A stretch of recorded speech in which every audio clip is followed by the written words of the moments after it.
So who's your favorite artist? Is it Shakespeare? Is it Frost? Picasso? Michelangelo?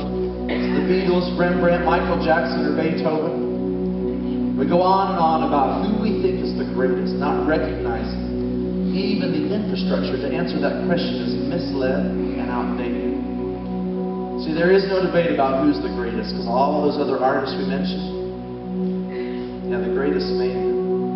And see, this artist, he is a beast, he is a lion, he's the name above all names, and we don't even realize it, but we encounter his art every day.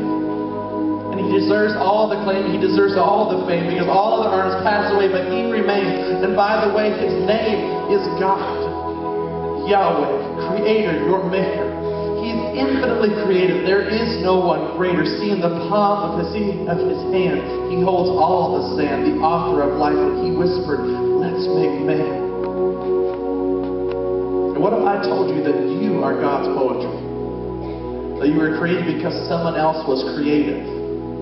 See, long ago, he picked up his eternal paintbrush, dipped it in his glory, placed us in his story, and said, "They will live for me."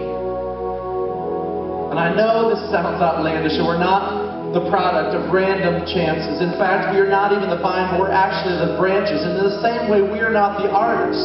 We're actually the canvas. Because in an instant, God started to make art, shaped you uniquely and beautiful, individual from the start. And so he crafted, and he made every arm and leg, ligaments, tendons, muscles, blood vessels, veins, arteries, and he said, "They're going to have a part of me." And you think that sounds good and all, but I'm wretched and I'm filthy. God won't use me, will he? And see, that's what's awesome about God. No matter what we've done, he can still use us. Even though other artists, once they have broken equipment, they start to make excuses, but God instead doesn't refuse us, and he doesn't accuse us. And he redeems us in Jesus, promises never to lose us. So stop saying that you're dirt.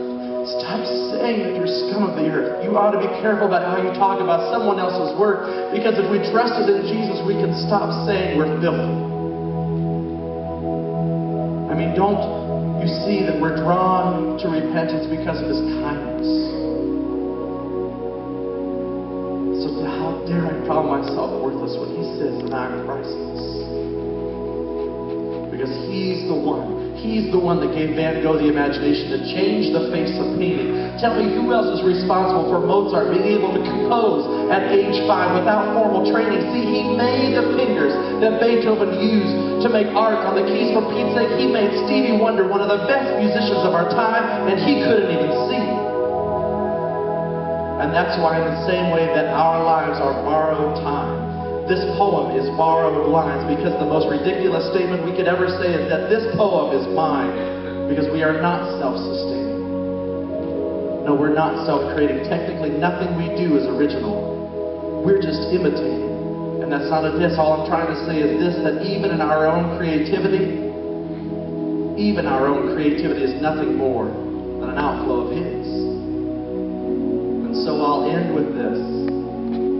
You know that quote about giving credit where credit is due, where that, well, if that's true, it's about time we give God his rightful credit too, because he's a God in the business in making all things new. And here's the truth. He is not through with making a masterpiece of you.